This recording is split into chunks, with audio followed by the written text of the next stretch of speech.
আজকে আপডেটের পরে পেস নস্টালজিয়া দেখার পরে আমিও নস্টালজিয়া হয়ে গেলাম। সে 95 ফিরে যেতে মন চাইল, যখন 1 টাকার কয়েনের বিনিময়ে খেলতে পারতাম।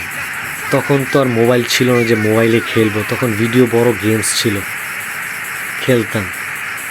তখনকার আবেগটা আজকে ফিরে আসছে।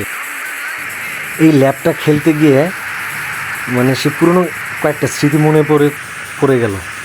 2 বন্ধু খেলতে গিয়েছিলাম 2 টাকা দিয়ে, সে কথাটা মনে পড়ে গেল। আর এখন হাতের মুঠোয় খেলতে পাই, তাও আবার রিয়েল, মনে হয় রিয়েলিস্টিক খেলছি। দেখেন, কোনো পার্থক্য নেই। একটা প্লেয়ারের স্কেল, মুভমেন্ট, ড্রিবলিং, পাস, প্রত্যেকটা প্লেয়ার নিজস্ব যেরকম আমরা রিয়েলে দেখি ওইরকম করে অ্যাড করা। তাদের কাস্টমাইজেশনটা অনেক ভালো। এর খেলার স্পিডটাও খুব ভালো করছে, মানে খেলার একটা রিদম আছে। এই খেলাটার মধ্যে একটা রিদম পাই, একটা ইমোশন।